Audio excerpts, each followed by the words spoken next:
Okay, start over. Minos, Here. Schmuntz, Here. Breslin, Carter, Hutchin,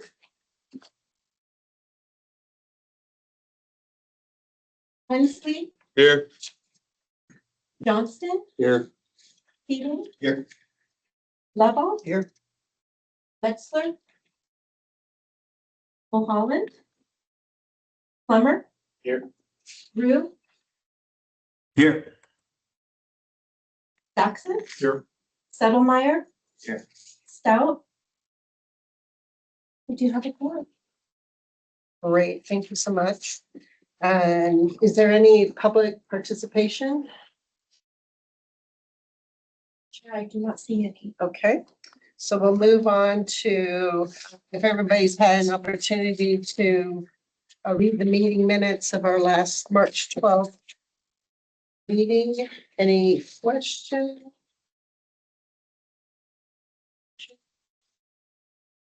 I'll entertain a motion to approve the minutes.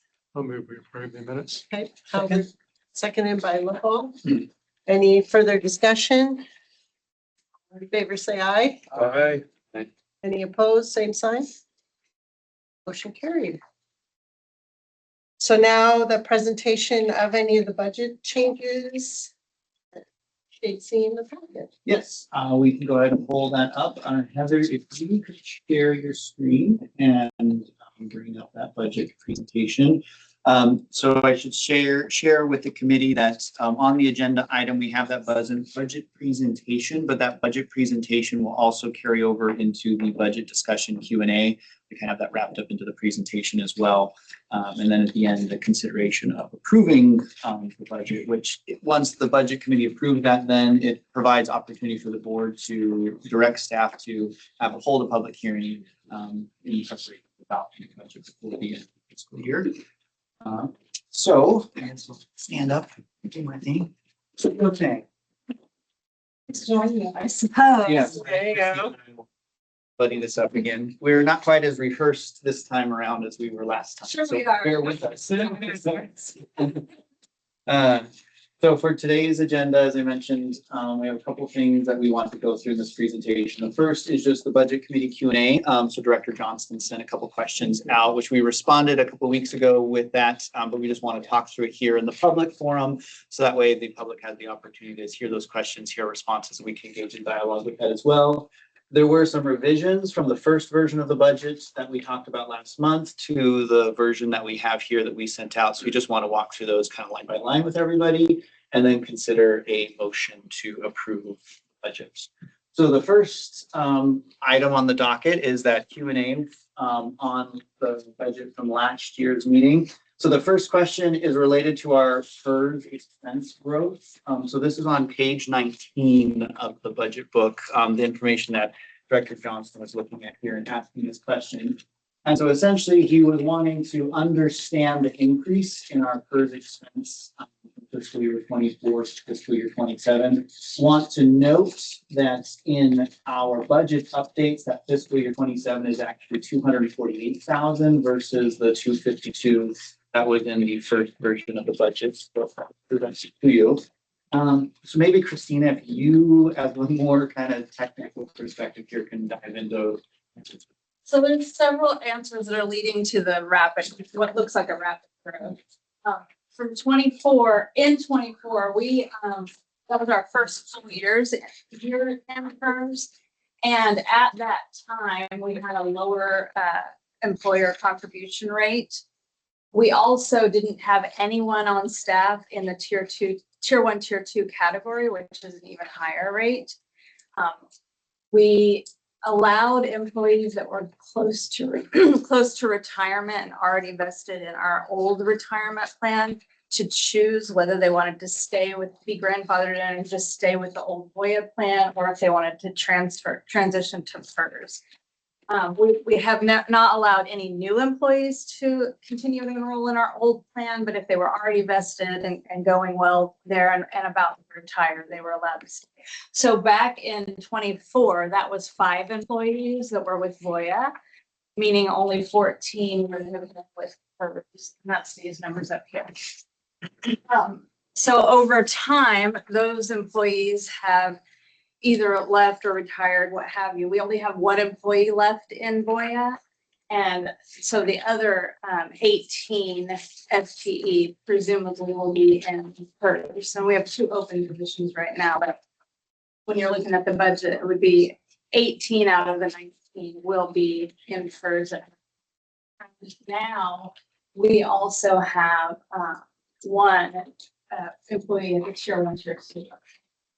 And although the tier 1, 2 levels are more kind of costly to LRAPA because they have a higher employer rate, it's still a good thing to attract those people because those are the people with the most experience. You know what I mean? So, and it would be totally out of line to not offer a qualified candidate a position because they're tier 1 or tier 2. So for budgeting purposes, I have included that maybe one of the 2 positions we have open might be a tier 1, 2 person with a higher rate. So when I came up with the budget, I considered that as well.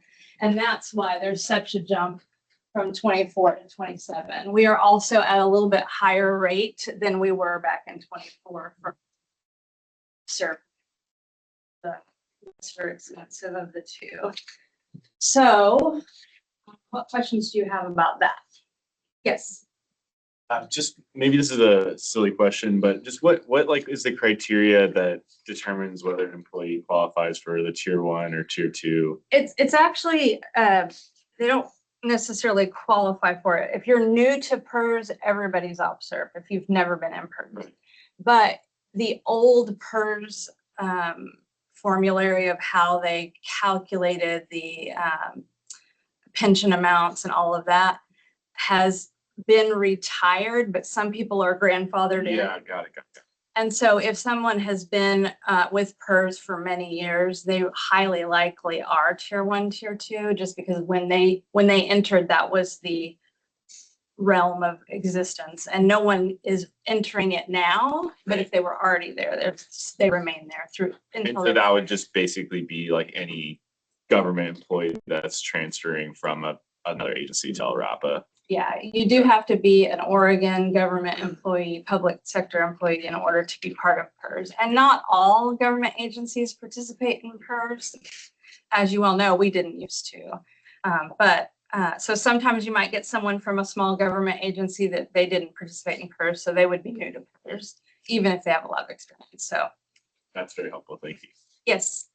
So it looks like to me you're a little high. I assume you went through the numbers very carefully, but the rate for, and we're general service employees, LREP is general service employees typically, right? With the exception of the tier 1, tier 2. Yes.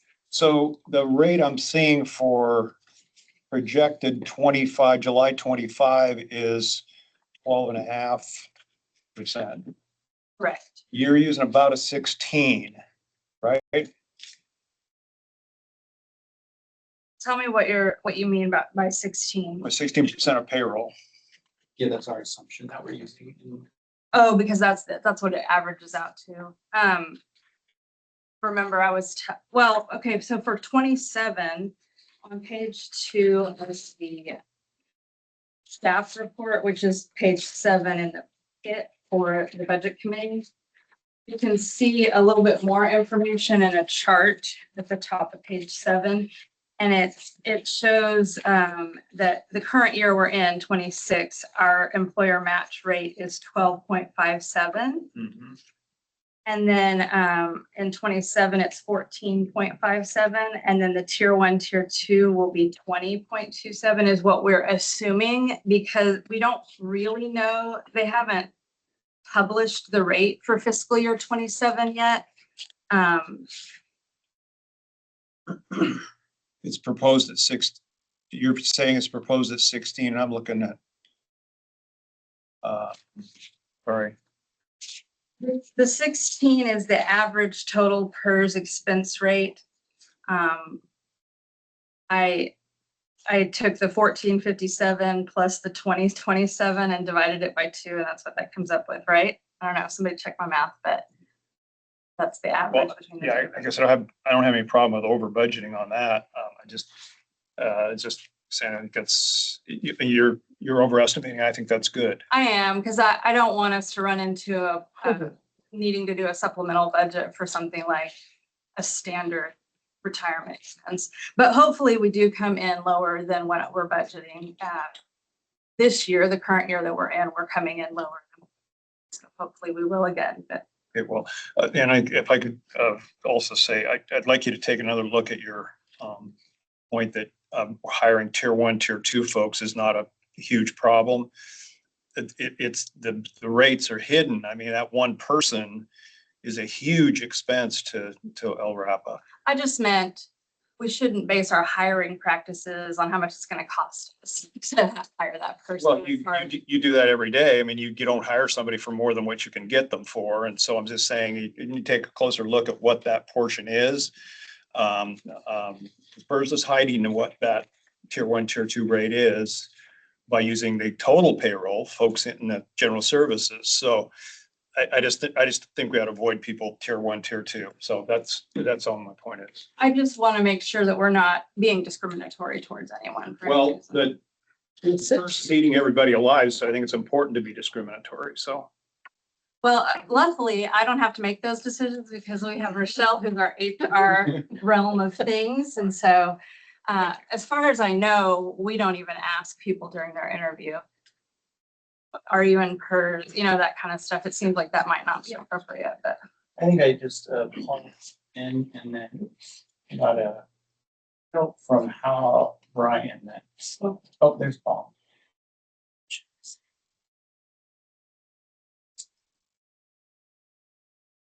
I think you should be able to chat now, Brian. He's got a note on it, so. Can you hear me, Travis? What was it? I'm sorry, what was the question? Well, I just saw your note that you weren't sure if you were unable to unmute yourself to chat, so I just wanted to just address that. Okay, thanks. wanted to make sure the check was working for you. Yeah. Quick question. Yes. About 4 or 5 years ago, as I recall, the board wrestled with and ultimately adopted the strategy of becoming a PERS employer for recruitment and retention purposes. In That's that, how you guys got me.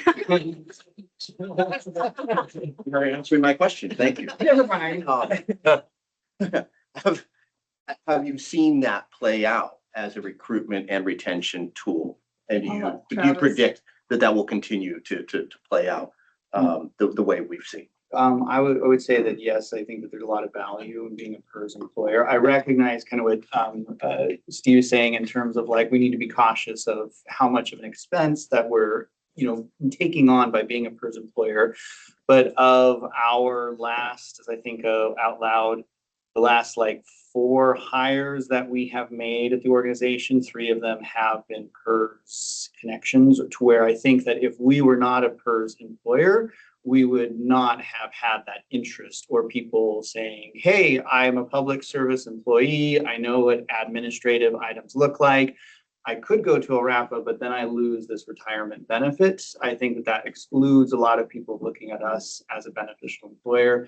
Similarly, and I think it's important that we work hard through compensation and also through work-life balance and culture that we have in an organization. People are here to stay, as opposed to seeing LRAPA as a training ground to go then work for the state, which is a PERS employer. And so being a PERS employer helps us. That's just one more item that we're able to gamble out. The thing that we do require our PERS employees to participate on is a 6% cost. That's their cost, which many PERS employers cover that 6% cost to their staff. We do not. That is a staff payroll cost. So that's one of the ways we reduced our PERS expense, was by not paying the employee portion, because we're not required to, but a lot of the larger organizations do pay the 6% on behalf of the employee. So that would be in addition to their regular salary.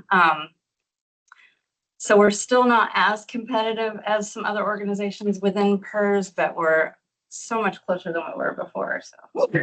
You're not PERS plus. Well, PERS premium or whatever. Thank Anything else about the expense for PERS growing over time? let's go on to the second question then. I guess we should make sure, is there anyone online, virtually that wants to ask any questions about that first slide?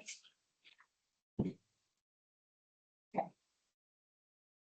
The second question is, how does the board designated LGIP account relate to the ending fund balances? Is it included or in addition?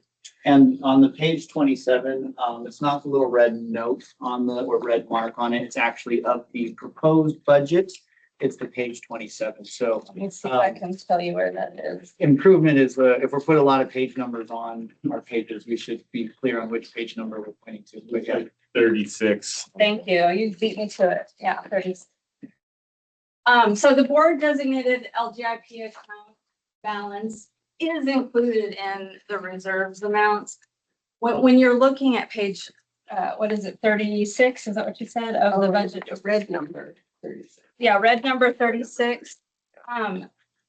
Everything that's listed in the reserves is related to the general fund and the Title V fund. We don't have any reserves related to the grant fund, but those reserves aren't necessarily in one bank account. We have a key bank checking account, have two LGIP accounts. So I try to keep as much in LGIP as I can so that it can earn interest. And then I pull over to the checking account what we need for cash flow. So all three of those account balances added up have some reserves in them. That we're not dedicating a special bank account for reserves because we're not required to. And then we wouldn't be able to transfer back and forth to earn the most interest. So yes, they're all blended.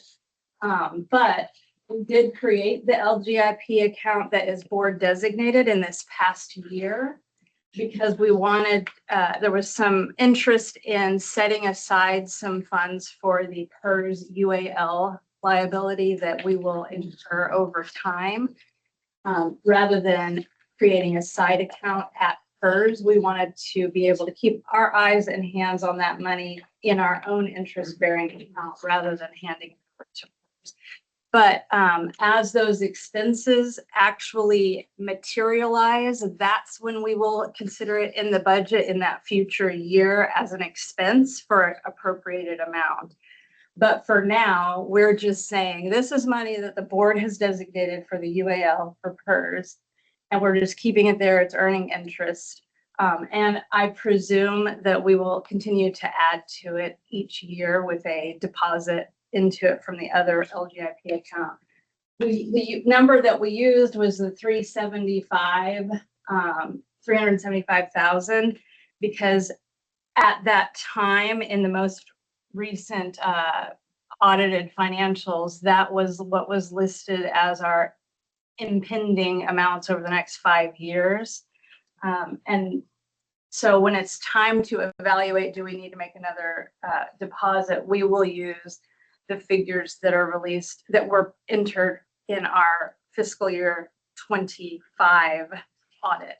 And I don't have that number in front of me, but that's what we're doing with the whole LGIP board designated account.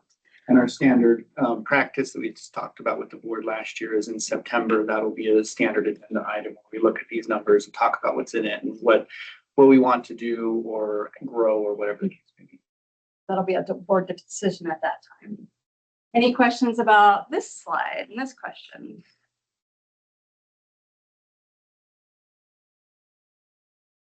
So the next section is actually some of the revisions that we brought to the budget committee from our version 1 versus our version 2 that was sent out with the most recent packet.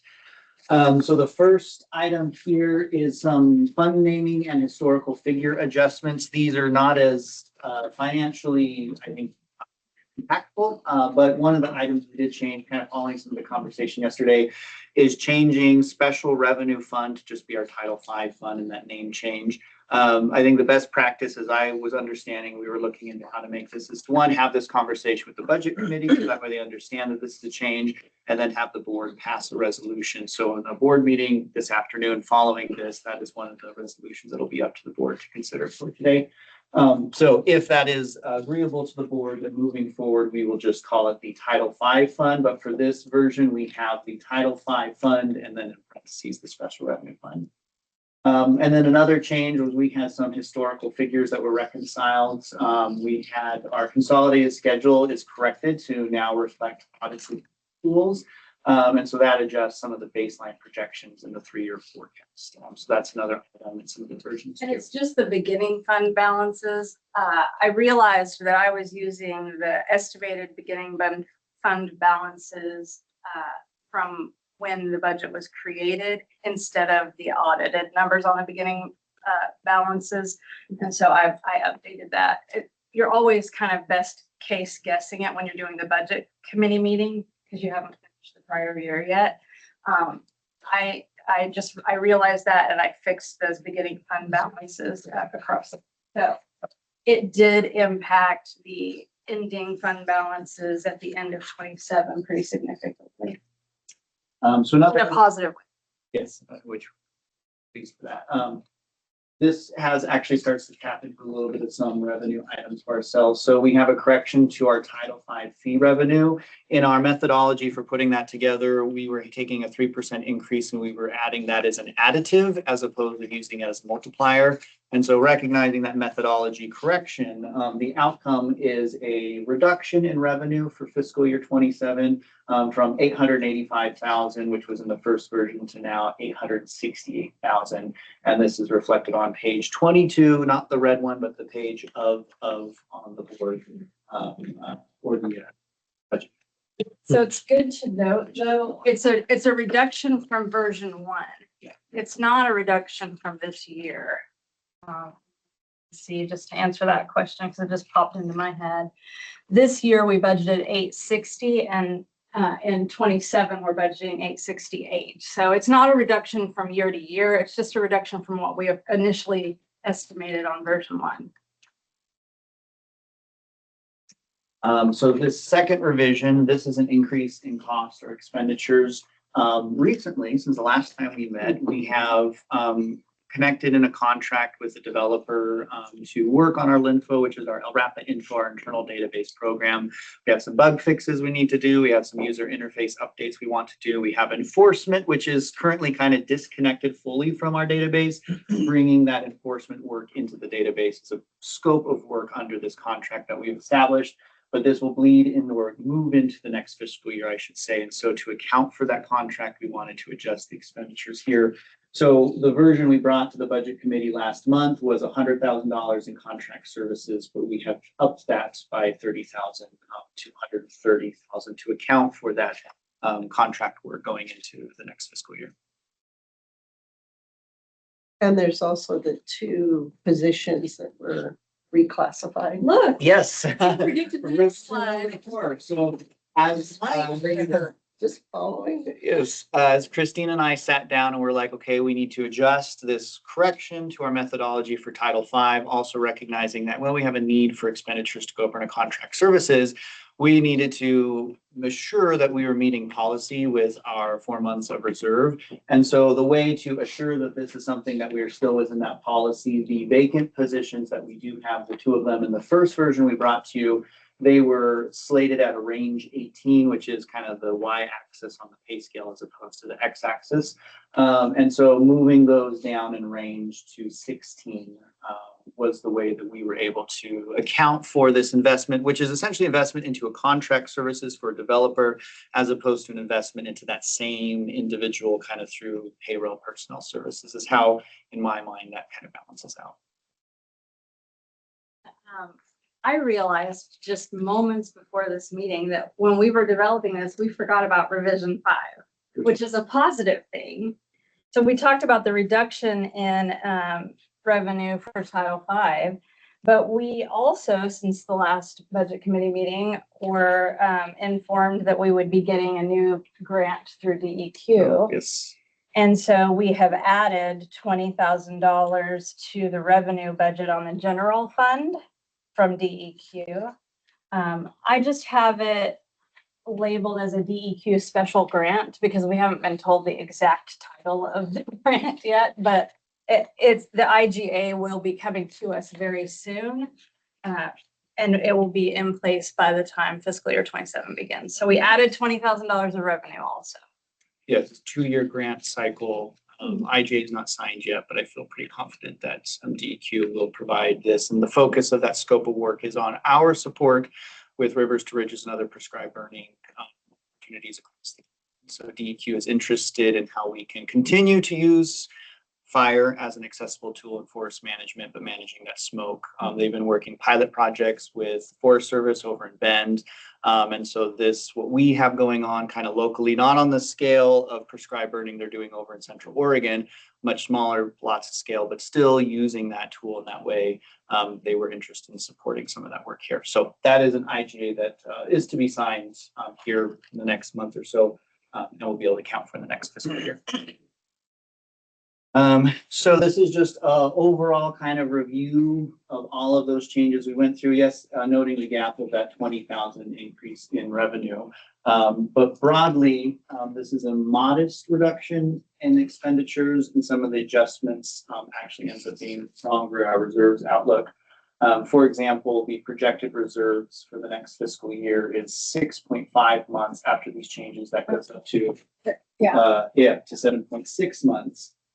And then on the up to fiscal year 30, the version 1 that we brought was a 4-month reserve for fiscal year end 2030, which is now 4.9, I believe it is.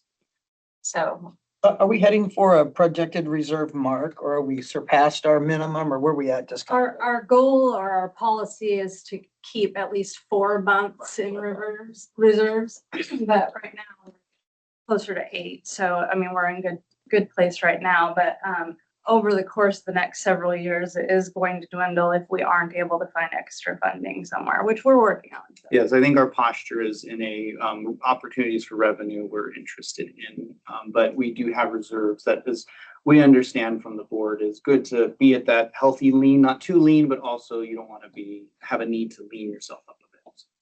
Right. Yes, Brian? You answered my question, Travis. Thank you. Oh, okay. You also mentioned, or it was brought up as a question last meeting, that if there's a possibility of building into future budgets, renovation and building maintenance to the budget. So if we're dealing with more of that overage, that's what you're kind of going to see. Yes. Get spent down if we start adding that to the budget. If we have large capital improvement projects or other items, those are things that are more acutely aware of. We have to recognize these on the horizon so we can begin planning and saving for them so we can manage it, because this is our reserves that we're needing to hold in reserve.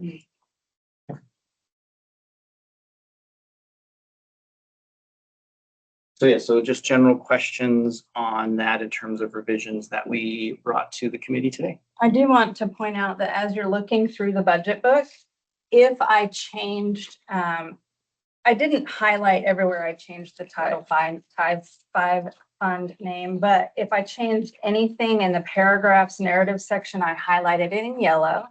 It's not in yellow because I want you to think that it's something huge. It's just I changed that thing and I wanted you to know.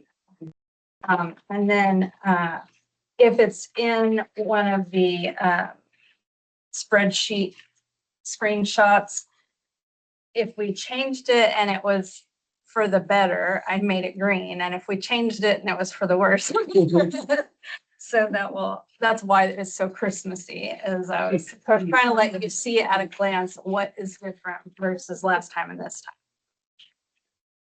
So it's not red because I hate it or green because I love it. It's just red if it's less than what it was before on revenue or more in expenses, and then green if it's positives.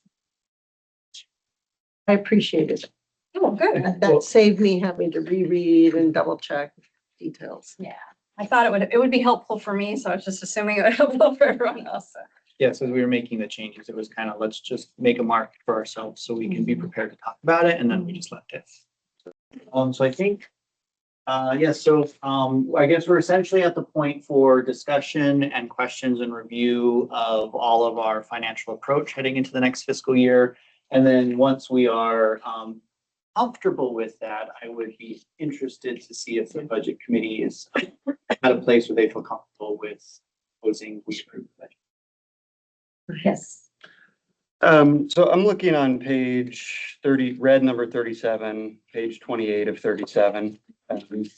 So looking at like the general fund, proposed budget 26, 27, we start with a beginning fund balance of about 2.1 million. And then if we go out 3 years, looking at the 29 to 30 fiscal year, the beginning fund balance is down to 1.1 million. I mean, that scares me a little bit. Just that this is moving in the wrong direction, and it's, it's not urgent, but it's moving in the wrong direction, and not quickly, but not slowly either. And I think as I consider the fact that this ending fund balance like includes that board restricted PERS allocation, so if you subtract that $375,000, it gets a little bit more worrisome. I know staff has mentioned like pursuing revenue options, including like, I think one specific idea was applying for some grants from tribal organizations. I think that's a tremendous idea. I think we should do it. I don't want to rely on it. I honestly don't think we're going to get that. Again, I think we should try it. I think we should do it, but like, I don't think it's going to come through. And then another comment Christina made last time that I really appreciated is that staff has really trimmed expenses as much as possible. It's being very prudent.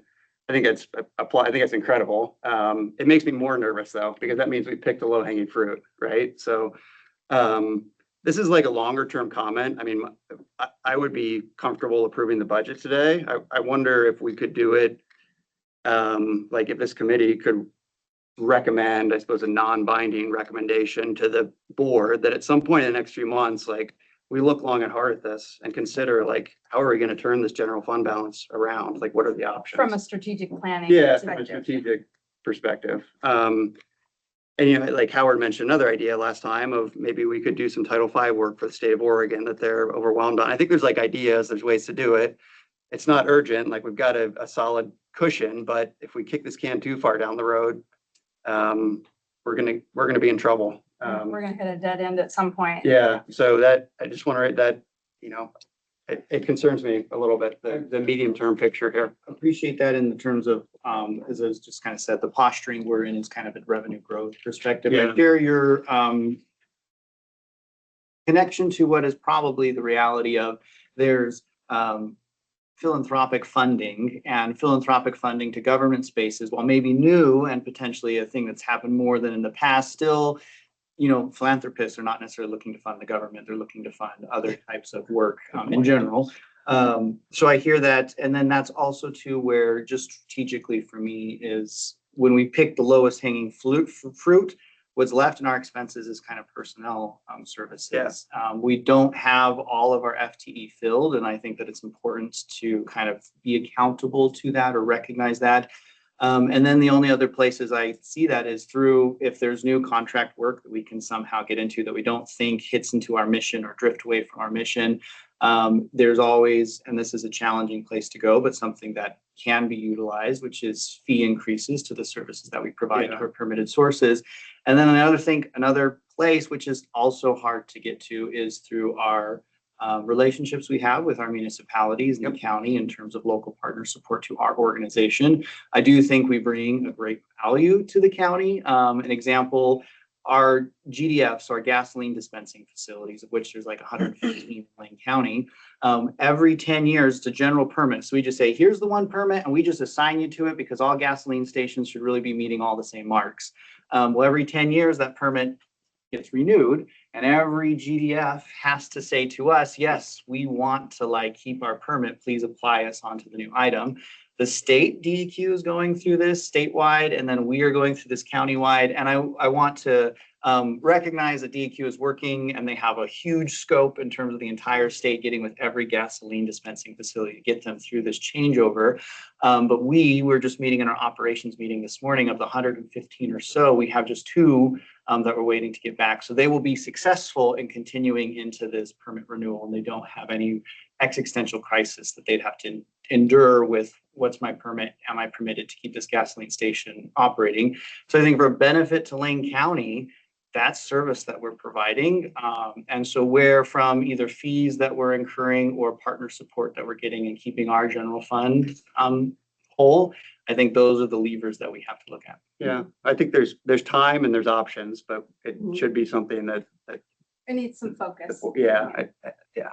And just to be clear, like I'm not beating up on staff here. I think like the job of a budget presentation is to present information accurately and transparently and in a digestible way. And in my mind, like you've done that, it's much better to kind of like identify this challenge now than 3 years down the road. So I think laying it out in the way you have has kind of like crystallized the reality for me. And I think it's solvable, but we just need to throw some resources at it. And, I'm also raising my hand and saying, I want to help fix this. And I think there's a dozen other people in the room who are probably all smarter than I am, who are also raising their hands. I'll speak for them and say they want to figure out how to make this more sustainable. Yeah. I appreciate the discussion around things that have kind of been in my mind and that Christine and I have been talking about too. So. Any other discussion? To piggyback on that, and thank you for bringing it up. I wonder if there's an opportunity when we have that the revenue and growth opportunities conversation to explore the creation of a foundation. Works for EPD, works for the library, or respective libraries, works for KLCC, just a wing of the agency that could raise revenue from that, use that philanthropic muscle. A value, the value would be, to underscore our collective need for clean air in our community.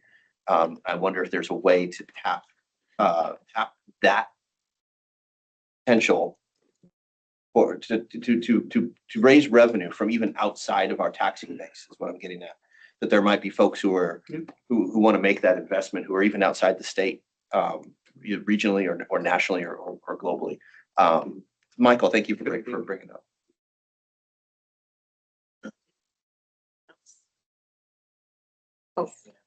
Yeah, thank you for bringing that up, and don't assume that you're not the smartest person in the room. So let's put that up. The foundation work is, I think, a really great idea, Chair. I think that also it allows us to look for maybe even just this coming year. If we're projecting over budgeted what we think we're going to be, and we're falling ahead of our budget at the end of the year, it may look to some of those funds that we have, not extra, but the funds we have left, because it's going to take us a little bit of money and time and legal expenses to set up that foundation. So maybe that might be just a ringing focus in our head. Hey, if we come up positive in our budget this year, let's focus on making that a priority, and then would have the funds to do that. We wouldn't have to take from one entity when we're crucial, when we're at a critical level. So. I was just gonna ask, do we need to take any kind of like formal action to just make sure that we're agendizing some kind of discussion in the next few months around revenue generation, or can we just kind of have like a informal agreement that seems like an important agenda item? I think the budget committee approves the budget, and then with their approval of the budget to the board, they can provide a recommendation to which the board can then act. I think we did that last year with the pension. Yep, that's kind of how it went with the, yes. Steve brought up our UAL, and so then what that created was agenda item later in the year with the board, and then the outcome of that was the LGIP board designated account. And am I understanding correctly that the programs that just ended of Tag 1 and Tag 2 are the type of